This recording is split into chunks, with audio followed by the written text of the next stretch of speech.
November 2019. So let's talk about black-eyed kids and vampires. I've never had any personal experiences that I know of with either of them, but they are often talked about and a topic of interest. So I've heard a lot of stories about black-eyed kids. I don't know anyone personally that has told me stories about black-eyed kids.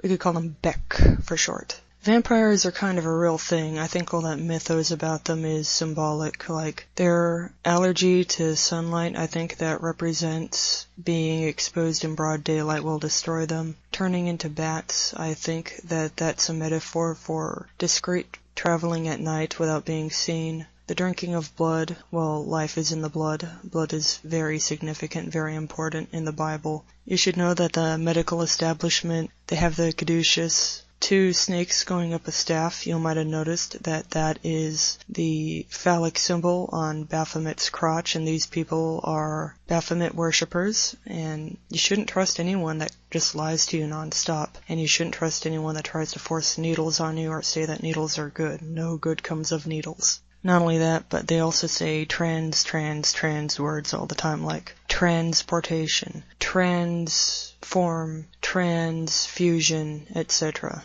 And they're obsessed with goats because goats commonly have intersex conditions. A lot of animals do, but goats especially. Anyway, black-eyed kids. Notice how it's not black-eyed lambs or black-eyed children, and they are described as basically kind of a more subtle, small-town version of a gray alien encounter. You know, the typical gray alien stories where they have this aura of uneasiness around them. They're otherworldly. When people encounter them, they feel odd, like they're in some bizarro dimension, and there's this humanoid creature in front of them asking to be let in. They got these pure black void eyes. There is no light in their eyes. And the stories of the black-eyed kids, they all kind of follow the same structure. A person would be at home or in their car, and then these children would come up to them, and the person would feel something isn't right, and they get this really uneasy atmosphere around them.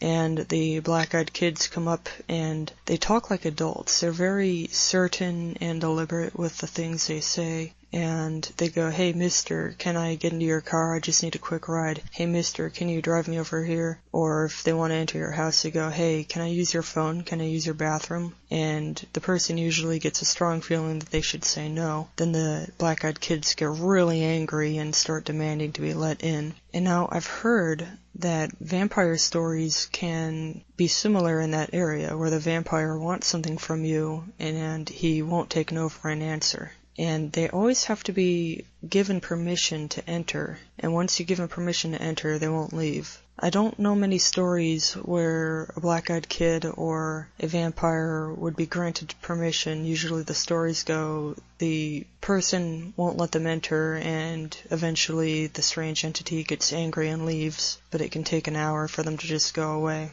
And there's another expression, the devil always knocks. You always need to give Satan or its followers permission to do something, and calling on the name of Christ usually makes them go away. You'll notice that the Baphomet freaks are always using Christ's name in vain. Just something to think about.